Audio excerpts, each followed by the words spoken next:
Bismillahirrahmanirrahim. Assalamualaikum warahmatullahi wabarakatuh.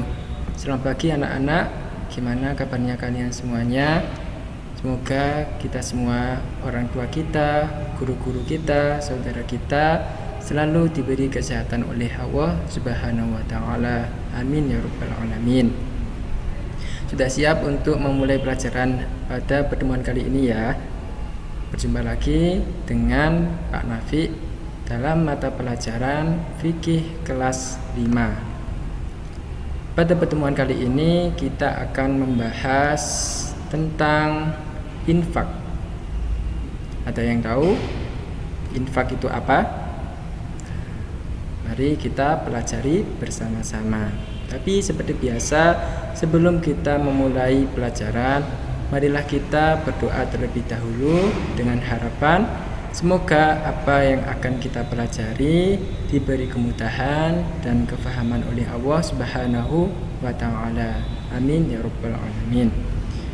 Al-Fatihah hadrati Sayyidina Muhammadin sallallahu alaihi wasallam wa ala alihi wa ashabihi wa ahli baitihi al-kiram. Lahumul Fatihah. A'udzu billahi minasy syaithanir rajim. Bismillahirrahmanirrahim. Alhamdulillahi rabbil alamin. Ar-Rahmanir-Rahim. Maliki yaumiddin. Iyyaka na'budu wa iyyaka nasta'in. Ihdinas siratal mustaqim.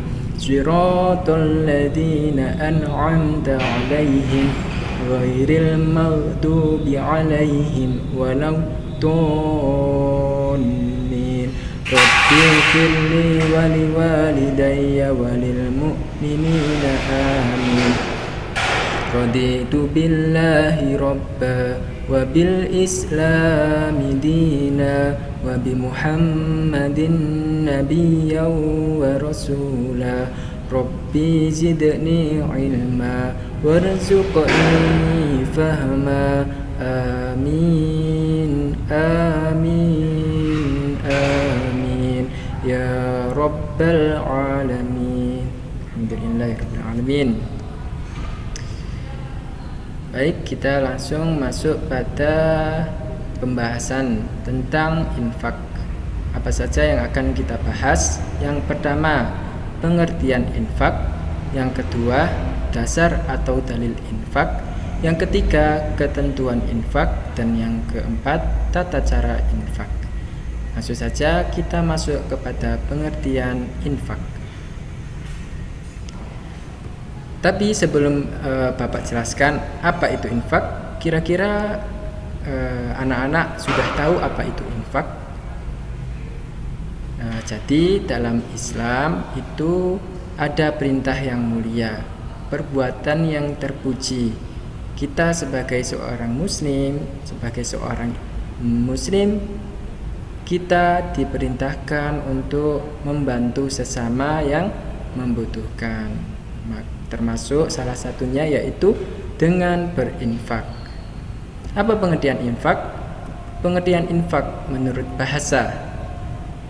Kata infak berasal dari bahasa Arab yaitu nafaqah yang berarti membelanjakan atau menafkahkan.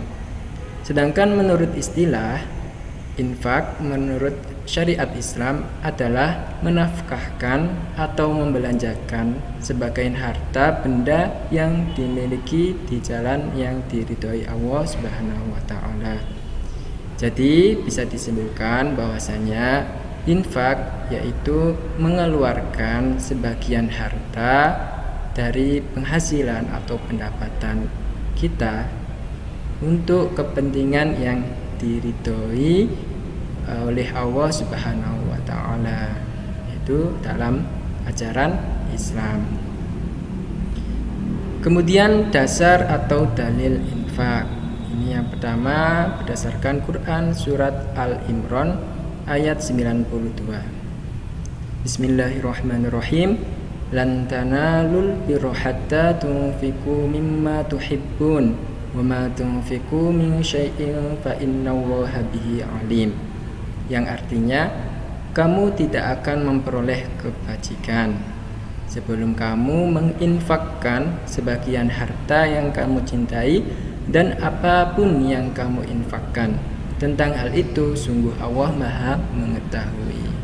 Kemudian juga dijelaskan dalam hadis riwayat Muslim, Anfik ya bna Adam yunfik alaik, rawahu Muslim, yang artinya berinfaklah wahai anak Adam, maka engkau akan dibalas. Jadi ini maksudnya akan dibalas, ini bukan kita mengharapkan balasan dari orang yang kita beri infak itu, bukan, tapi kita mengharapkan ridho Allah, dan setiap kebaikan pasti akan dicatat dan mendapat pahala.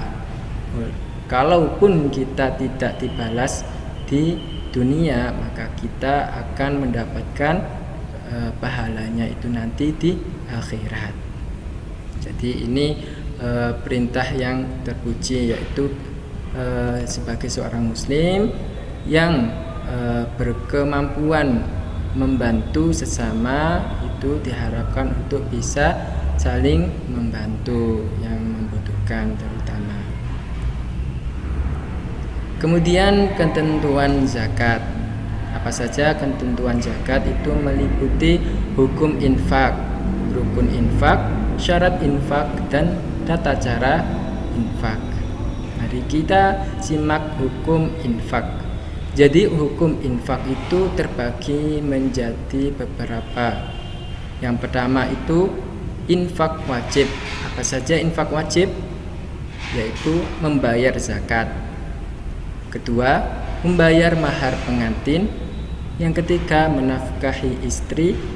Dan yang keempat, menafkahi istri yang ditalak dan masih dalam waktu iddah. Ini kita wajib untuk infak dan tidak boleh ditinggalkan, terutama zakat ya. Yang pertemuan kemarin kita telah membahas zakat itu wajib bagi setiap muslim.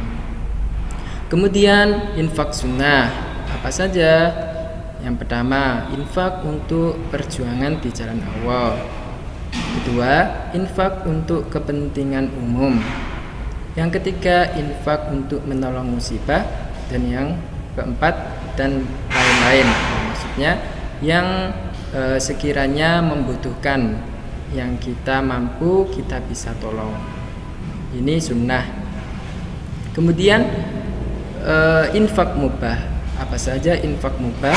Yang pertama hadiah, yang kedua hibah, yang ketiga dan sebagainya. Mubah berarti dibolehkan, masih boleh ya. Kita bisa memberikan hadiah kepada saudara kita. Hibah juga, pemberian juga, itu termasuk infak mubah. Kemudian infak haram. Apa saja infak haram itu? Yang pertama, infaknya orang non-muslim untuk menghalangi syiar Islam, ini jelas tidak diperbolehkan. Kemudian yang kedua, infak bukan karena Allah Subhanahu wa taala. Nah, ini juga kita berinfak itu mengharap ridho Allah Subhanahu wa taala. Jadi kita ikhlas untuk mencari ridhonya, bukan karena siapapun, tapi karena Allah Subhanahu wa taala. Kemudian kita beranjak pada rukun infak. Apa saja rukun infak? Ini yang pertama, pemberi infak itu dinamakan munfik ya, pemberi infak itu disebut juga munfik. Kemudian penerima infak disebut munfak lahu.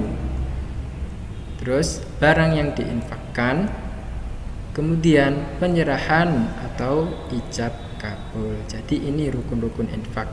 Jadi ada yang memberi, yang dinamakan munfik itu, kemudian yang menerima infak, munfak itu, kemudian barang yang diinfakkan, dan yang terakhir ijab kabul.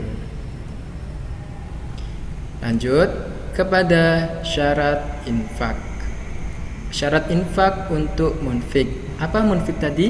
Yaitu orang yang memberi infak. Apa saja syaratnya? Yang pertama yaitu orang yang memiliki harta berlebih. Jelas ya, bagi kita yang memiliki harta berlebih, kita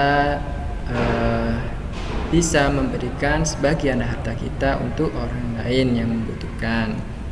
Kemudian ikhlas karena Allah Subhanahu wa taala. Jelas setiap apa yang kita lakukan pastinya harus didasarkan untuk mencari ridho Allah Subhanahu wa taala.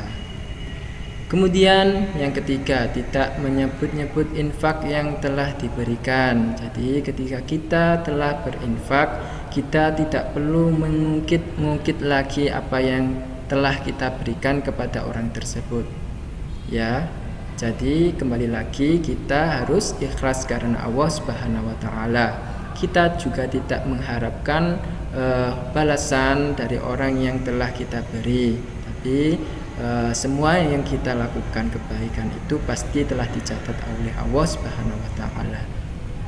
Kemudian yang terakhir, tidak menyakiti orang yang menerimanya. Nah, apalagi kemudian setelah kita memberi terus kita menyakiti atau menghina orang tersebut, itu sangat tidak diperbolehkan. Nah, itu tadi ya syarat untuk orang yang memberi infak atau disebut munfik. Kemudian syarat barang yang diinfakkan. Yang pertama, harta yang boleh ditasarufkan atau dibagikan. Kemudian terpilih. Dan yang ketiga, harta yang diperjualbelikan, orang yang sah pemiliknya. Dan yang terakhir, sah menerimanya tanpa adanya pengganti. Lanjut, tata cara infak. Tata cara infak itu bagaimana? Jadi tata cara infak itu harus sesuai dengan ketentuan yang diajarkan oleh Rasulullah Shallallahu Alaihi Wasallam, baik untuk pemberi infak maupun penerima infak. Jadi infak itu merupakan suatu kebaikan yang banyak sekali keutamaannya. Maka dari itu penyampaian dan penerimanya itu juga harus jelas, tepat dan tidak salah. Maka kita simak siapa saja golongan orang yang menerima infak dan yang tidak menerima infak. Siapa saja yang menerima infak? Yang pertama, orang tua, itu kita boleh memberikan. Kemudian saudara terdekat atau keluarga. Terus yang ketiga, anak-anak yatim. Yang keempat, fakir miskin. Dan yang kelima, orang yang sedang perjalanan atau musafir. Jadi golongan-golongan inilah yang kita bisa memberikan infak kita. Kita bisa memberi kepada golongan-golongan tersebut. Tapi diutamakan itu kita bisa memberi kepada orang yang terdekat terlebih dahulu, seperti orang tua kita, saudara dekat kita atau keluarga kita yang membutuhkan. Baru kemudian orang lain, termasuk anak-anak yatim, fakir miskin, dan musafir. Kemudian yang tidak menerima infak siapa saja? Yang pertama, orang kaya tentu ya, sudah mampu pastinya. Orang kaya pastinya kalau muslim itu juga bisa munfik atau bisa memberi infak, tidak menerima infak.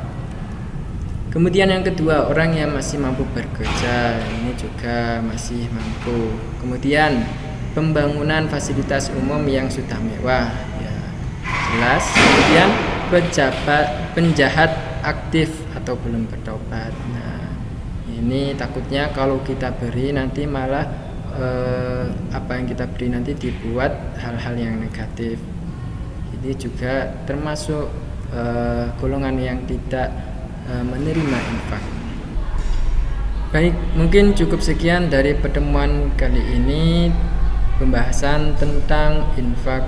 Semoga apa yang telah kita pelajari dapat bermanfaat bagi kita semuanya. Tetap semangat, jaga kesehatan. Kurang lebihnya Bapak minta maaf. Wassalamualaikum warahmatullahi wabarakatuh.